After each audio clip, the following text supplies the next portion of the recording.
So I started smoking probably 7th, 8th grade. When I was around 10 or 11, and but that was like maybe 1 cigarette a day. By my freshman year in high school, I was a pack-a-day smoker. The older I got, the stronger the addiction got, the more I used. When I got in a car, I chain smoked the whole time I was driving. Started dipping probably around 8 and never quit.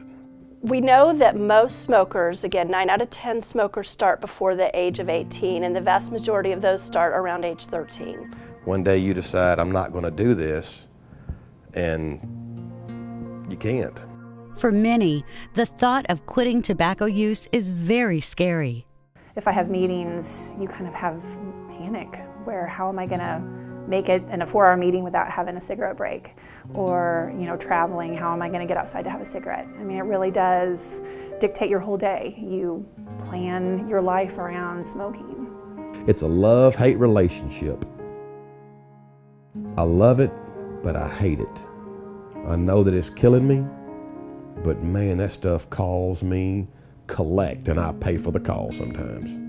CoxHealth can teach you to discover your why and face this addiction head on. Whether it's a physician, provider that told them they need to quit, or a health issue, chronic disease, family, their children, maybe their grandchildren. But all those factors play into it. Even the ball and chain, I don't want to be attached to that the rest of my life.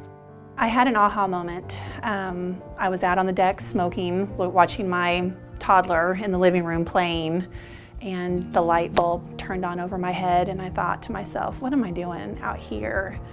He's at the door making funny faces at me, and I'm sitting outside smoking a cigarette. I was a single mom, and I had a little girl, and I quit smoking for her because I didn't know who was going to take care of her if I couldn't.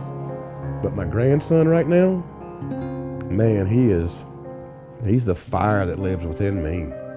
I can't wait for him to wake up. And I want to be around.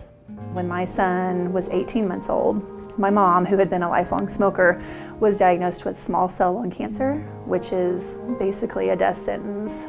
I guarantee you, my mom, if she could go back and change anything in her life, that would have been it. She should have had 30 more years on this earth. She should have seen my son grow up. She should have met her granddaughter, my brother's little girl. And she was robbed of all those things because of cigarettes. Kelly, Mary, and John are each in their own stages of being smoke-free. And it has now been a little over 7 years since I quit smoking. And I quit smoking 32 years ago.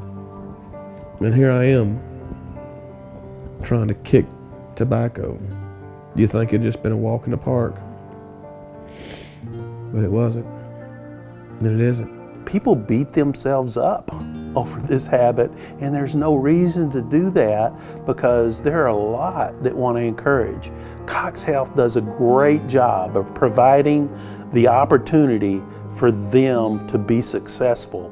What I tell folks is that they're not alone in this. They have lots of resources. Certainly we want to be a resource to them here, and we will walk with them through this journey. We've been able to help over 60% of our participants who complete the courses to be successful in a permanent quit attempt. It can take over your life, but you're stronger than that.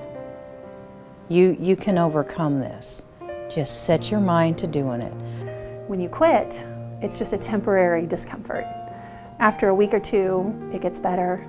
You just retrain yourself, and then you have the pride to watch your years rack up behind you as being a non-smoker. It's going to be a great feeling to own again. Looking forward to it. Ready to quit? Learn more at CoxHealth.com.